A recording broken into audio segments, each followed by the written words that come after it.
देश दुनिया की तमाम बड़ी खबरों को देखने के लिए हमारे चैनल को सब्सक्राइब करें और बेल आइकन को दबाएं ताकि सबसे बड़ी खबर सबसे पहले आप तक पहुंच सके। आइए आपको दिखाते हैं इस वक्त की सबसे बड़ी खबर। राज्यसभा में आज उस वक्त जोरदार हंगामा देखने को मिला जब कांग्रेस अध्यक्ष और राज्यसभा में विपक्ष के नेता मल्लिकार्जुन खड़गे ने आईशी घोष की गिरफ्तारी का मुद्दा सदन में उठाया। खड़गे ने लोकतंत्र और विपक्ष की आवाज को लेकर सरकार पर सवाल खड़े किए। इसी दौरान बीजेपी के राष्ट्रीय अध्यक्ष और राज्यसभा सांसद जेपी नड्डा ने कड़ा विरोध जताया, जिसके बाद सदन का माहौल गर्मा गया।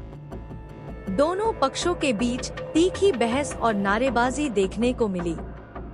विपक्ष ने जहां लोकतंत्र और अभिव्यक्ति की स्वतंत्रता का मुद्दा उठाया, वहीं सत्ता पक्ष ने विपक्ष के आरोपों पर तीखी प्रतिक्रिया दी। अब सवाल यह है कि क्या संसद में उठाया गया यह मुद्दा आने वाले दिनों में और बड़ा राजनीतिक विवाद खड़ा करेगा? आप इस पूरे मामले पर क्या सोचते हैं? अपनी राय कमेंट में जरूर बताइए।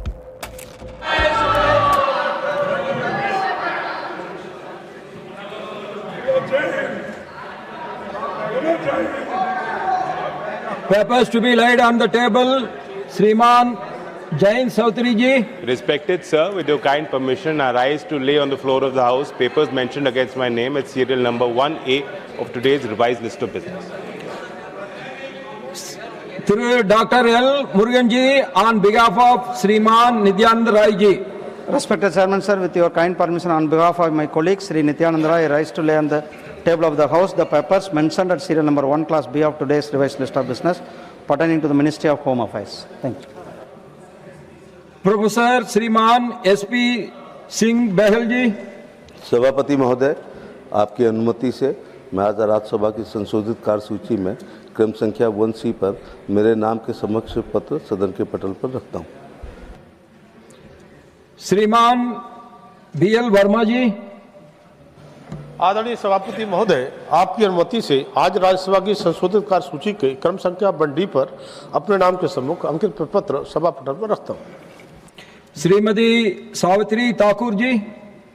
महोदय, आपकी अनुमति से मैं आज की संशोधित कार्यसूची क्रम संख्या 5 पर मैं अपने नाम के समक्ष सूचीबद्ध दस्तावेजों को सदन पटल पर रखती हूँ।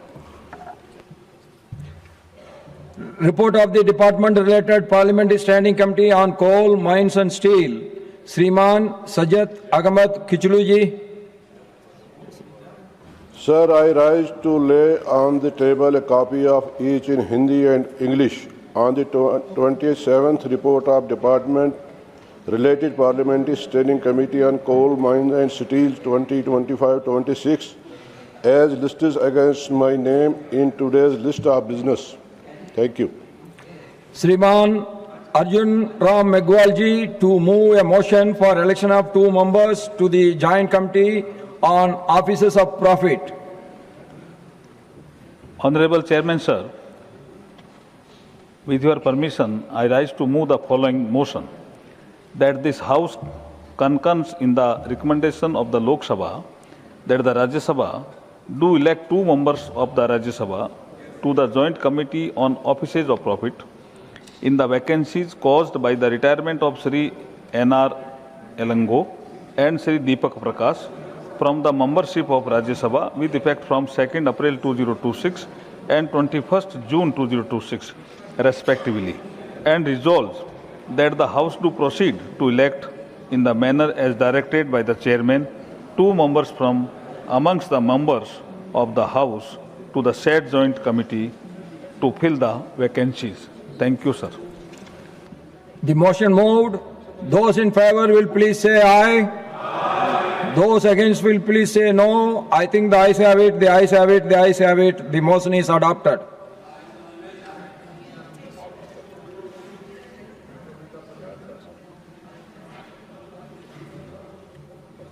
Now matters rise with permission.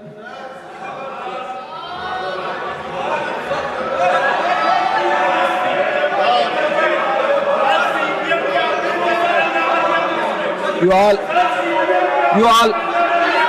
take your seat. I will you all take your seat, then only I will ask him to speak. If you all take your seat, then I will ask him to speak. Sir, Mike, sir. Sir, thank you very much, sir. Sir, I crave the indulgence of all the members cutting across the party lines. This is not a partisan issue, it's a bipartisan issue. Sir, we have a parliamentary democracy based on multi-party system. Yesterday, an unfortunate incident happened. A Delhi police team barged into the headquarters of CPM, which is a national political party. You know that, sir. Camera not showing, sir. Why are they camera playing like this? No. You address to me. Look. You address to me, Sir. You address to me. Sir. Yesterday, Delhi police team barged into AKG Bhavan. You have huge respect. You have told many a time respect for AK Gopalan. Sir, it was to arrest Aishi Ghosh, Madam Nirmala ji, who is a former JNU Students Union president. Her only mistake was that she participated in Jantar Mantar agitation. Leave it, sir. Sir, I happen to be there, sir. I want your indulgence. Yashankar ji, you also should. I happened to go there. I asked the Delhi police team, why did you barge into the office of a national political party? Then they said they want to arrest Aishi Ghosh, who is here. And I asked, what is the reason? They said there is a case pending against her. And I asked about the case. 2021 case with regard to certain protest in JNU campus. Sir, then I told them, sir, please listen. Sir, this is a... Shramik, please. Sir, this is a bipartisan issue. I have no problem in Delhi police. I have no problem Delhi police have. Sir, the shocking thing is that they came without uniform. Now you conclude. Sir, now 1997 Act, SOP of Delhi police. The Delhi police has to be identified. My demand is that they want to send the fear across the youngsters. Now you conclude. I want a statement from the Honorable Home Minister as to what has happened. Rajiv Bhattacharya ji. Now, Shriman Rajiv Bhattacharya ji. माननीय सभापति महोदय, आप जानते होंगे कि उत्तर पूर्वी का एक राज्य है त्रिपुरा, जो पिछले सरकार द्वारा शासित कांग्रेस और सीपीएम ने बहुत सालों से ये शासन किया है। आज जिन्होंने जैन जी की बात करते हैं, लेकिन उधर का युवा का भविष्य क्या होगा, उनका रोजगार क्या होगा, उनका साधन क्या होगा रोजगार का। ये कांग्रेस और सीपीएम का सरकार रहते हुए कुछ सुधार नहीं हुआ। और 2014 से आजादी के बाद से मोदी सरकार बनने के बाद उत्तर पूर्वीय क्षेत्रों में खास करके त्रिपुरा की आम जनता हो, जनजाति क्षेत्र हो, मोदी जी ने विकास का कोई कसर नहीं छोड़ा।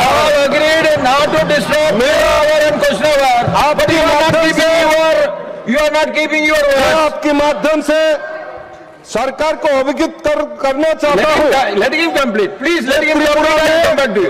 30% जनजातीय क्षेत्रों का जनजातियों का बास है। इसमें मोदी जी द्वारा skill India mission, digital India, stand up India, प्रधानमंत्री जातीय आदिवासी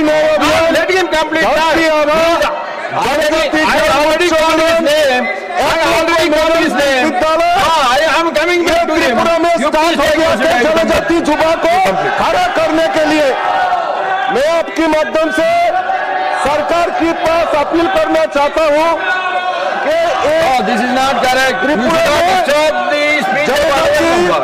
जो I am जुबा coming है, back to him. You please इनके लिए take your seat. Residential skill development and employment centre एक बने, जो बॉडी ट्राइबल रिसर्च इंस्टीट्यूट है, इसके माध्यम से ये त्रिपुरा की जनजातियों का जो युवा है इनको रोजगार मिलेगा, स्किल डेवलपमेंट में इनको प्रोत्साहित करने का एक संकल्प होगा।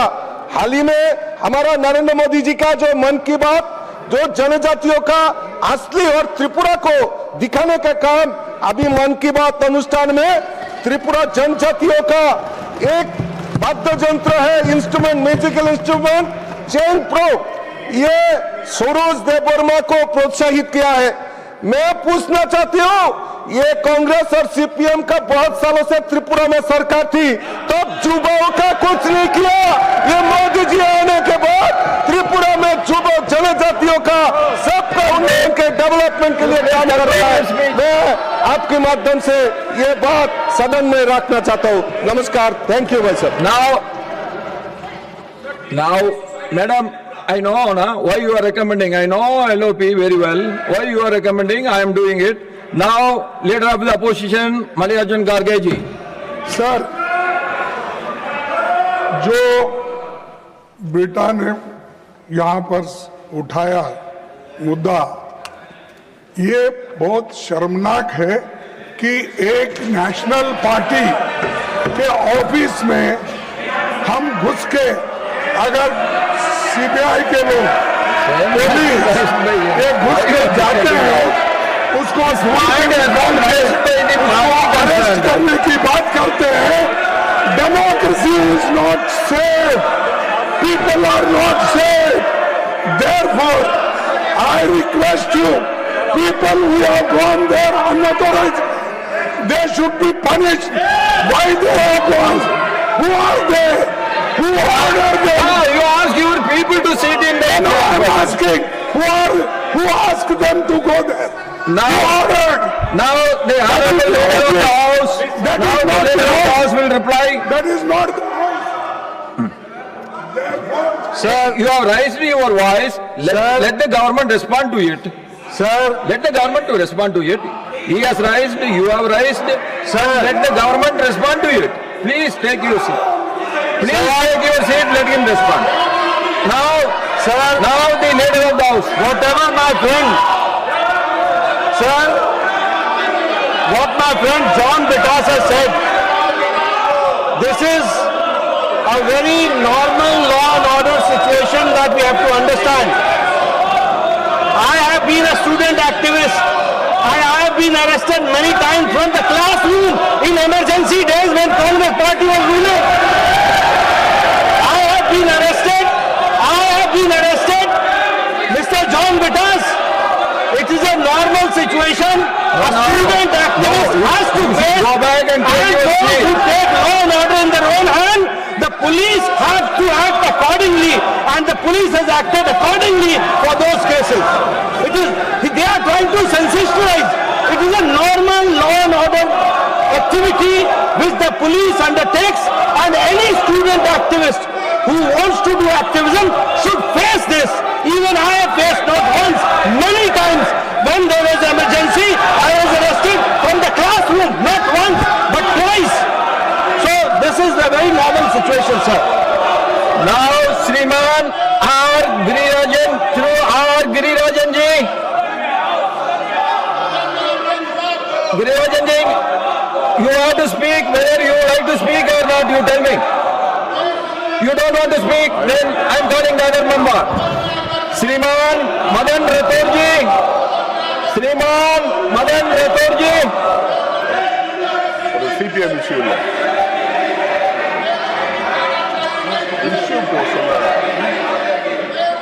सभापति महोदय, मैं आपके माध्यम से एक ऐसा विषय उठा रहा हूं जिसका सामना सबको करना पड़ रहा है। वो है कि जो ट्रैफिक व्यवस्था देश में सुधारने की जरूरत है, इस विषय पर मैं ये ध्यान आकर्षित करना चाहता हूँ। हम अपना समय मैनेजमेंट करके निकलते हैं, लेकिन जो ट्रैफिक की समस्या का सामना जब करना पड़ता है तो यथा समय पहुंच नहीं पाते। कई बार ऐसी भी स्थिति बनती है कि जब समय अधिक लेकर के निकलते हैं और आसानी से जल्दी पहुंच जाते हैं तो वहां पर भी हमारा समय खराब होता है। इसके लिए ट्रैफिक मैनेजमेंट की आवश्यकता है। मैं आपके माध्यम से हमारे देश के प्रधानमंत्री आदरणीय नरेंद्र मोदी जी को और राजस्थान के मुख्यमंत्री भजन लाल जी शर्मा को धन्यवाद देना चाहूंगा कि अभी हमारे जयपुर में मेट्रो से फेज सेकंड का उन्होंने शिलान्यास किया, तो इसके लिए निश्चित रूप से ट्रैफिक व्यवस्था में सुधार होगा। मैं आपका ध्यान आकर्षित करना चाहूंगा, राजस्थान के कोटा में इस प्रकार की व्यवस्था की गई है कि जो भी चौराहे हैं वहां पर या तो अंडरपास बना दिया या ओवरब्रिज बना दिया ताकि कहीं पर भी सिग्नल पर रुकने की जरूरत नहीं पड़े। इस प्रकार की व्यवस्था राजस्थान सरकार ने की है। मैं इसके लिए राजस्थान सरकार को और केंद्र में हमारे केंद्रीय परिवहन मंत्री जी का भी धन्यवाद देना चाहूंगा।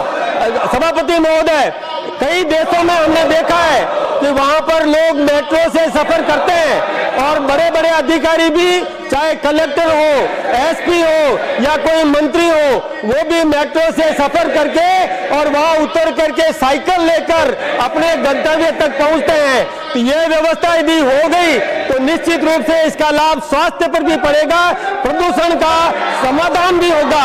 ये व्यवस्था हमारे हिंदुस्तान में होनी चाहिए। अनेक ऐसे जो चौराहे हैं वहां पर अंडरपास बने, ओवरब्रिज बने ताकि जो ट्रैफिक की समस्या का समाधान हो सके। अनेक स्थानों पर अव्यवस्थित पार्किंग हो जाती है, गाड़ियां खड़ी कर देते हैं जिससे कि मार्ग सुलभ नहीं होता। ऐसे पार्किंग के लिए भी कुछ स्थान चिन्हित करने चाहिए ताकि वहां पर पार्किंग हो सके, वाहनों की पार्किंग हो सके, लोगों को आवागमन में असुविधा नहीं हो, समय बच सके। इसके लिए ऐसी व्यवस्था करना चाहिए। मैं ध्यान दिलाना चाहूंगा कि कांग्रेस के बड़े नेता ये हंगामा कर रहे हैं, इन्होंने ट्रैफिक सुधार में कोई व्यवस्था नहीं की। राजस्थान में भी कांग्रेस की सरकार रही है, देश में भी इनकी व्यवस्था रही है, लेकिन इन्होंने कोई सुधार की दिशा में कोई काम नहीं किया और आज वो हम भुगत रहे हैं। यदि कांग्रेस के नेता पहले जो स्वीकृत था उस प्रकार से यदि अंडरब्रिज, ओवरब्रिज बना देते तो यह समस्या नहीं होती। जयवीर सिंह जी, नाउ श्रीमान Jaiveer Singh ji. Thank you sir. सरकारी विद्यालयों के खेल मैदानों के संरक्षण एवं एक विद्यालय एक खेल मैदान अभियान की आवश्यकता।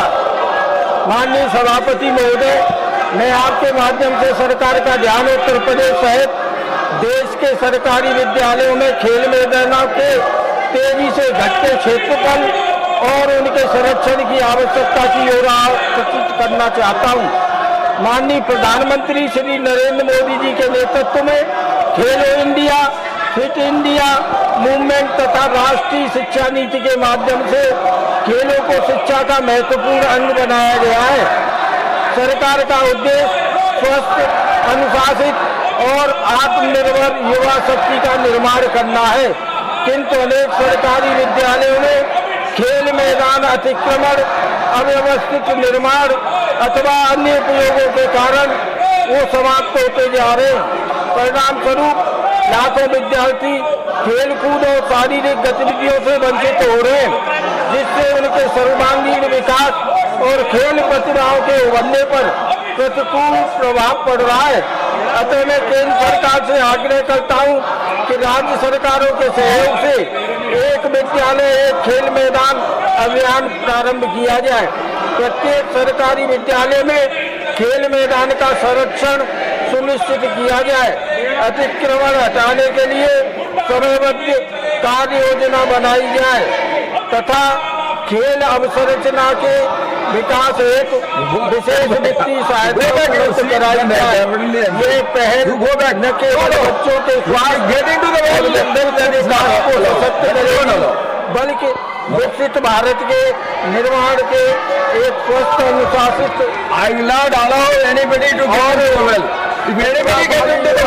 तैयार करने में भी You have the right to object from your seats. And Dr. Lakshmikant Vajpayee ji. माननीय सभापति जी, आपके प्रति आभार व्यक्त करते हुए मैं आपके माध्यम से नवीकरणीय ऊर्जा मंत्रालय का ध्यान एक अत्यंत महत्वपूर्ण विषय की ओर दिलाना चाहता हूं। ये विषय देश भर में ग्रामीण क्षेत्रों में सरकारी रिक्त अनुपयोगी भूमि को सामुदायिक सौर ऊर्जा परियोजनाओं को में स्थापित करना करने से केंद्र सरकार निकायों की हजारों एकड़ भूमि रिक्त होने की संभावना रहती है। दूसरी ओर देश ऊर्जा सुरक्षा, हरित ऊर्जा, कार्बन उत्सर्जन में कमी और विकसित भारत 2047 के लक्ष्य की दिशा में तेजी से आगे बढ़ रहा है। यदि इन रिक्त सरकारी भूमियों का उपयोग सामुदायिक सौर ऊर्जा परियोजनाओं के लिए किया जाए तो ये भूमि राष्ट्र निर्माण में का माध्यम बन सकती है। महोदय, सोलर पार्क और पीएम कुसुम जैसी योजनाएं संचालित हैं, लेकिन सोलर टाउन और शहरी कम्युनिटी सोलर मॉडल के लिए कोई समर्पित योजना नहीं है। ये गंभीर नीतिगत कमी है। इसके कारण आज करोड़ों लोग जो बहुमंजिली इमारतों में रह रहे हैं, किराए के मकानों में और झुग्गी झोंपड़ियों में रह रहे हैं, उनके पास अपनी छत नहीं है, इसलिए वो रूफटॉप सोलर परियोजनाओं का लाभ नहीं उठा सकते। क्या स्वच्छ और सस्ती ऊर्जा केवल उन्हीं नागरिकों का अधिकार है जिनके पास छत उपलब्ध है? विश्व के अनेक देशों में कम्युनिटी सोलर मॉडल को सफलतापूर्वक अपनाया है। भारत भी इस दिशा में नेतृत्व कर सकता है।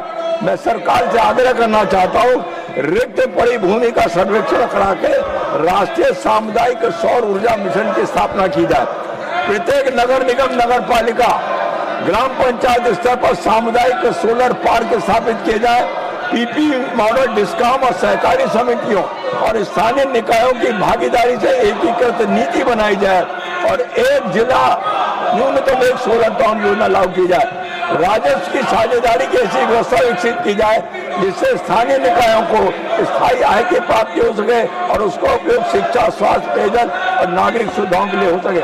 माननीय सभापति महोदय, ये विषय केवल बिजली उत्पादन का नहीं है, ये ऊर्जा में आत्मनिर्भरता, पर्यावरण संरक्षण, स्थानीय रोजगार, नगरीय निकायों की आर्थिक सुदृढ़ता एवं विकसित भारत के संकल्प को साकार करने का विषय है। मैं आपके माध्यम से माननीय मंत्री से आग्रह करना चाहता हूँ, इस दिशा में व्यापक राष्ट्रीय नीति और समयबद्ध कार्य योजना बनाई जाए। धन्यवाद। Now the House adjourned to meet at 12 noon.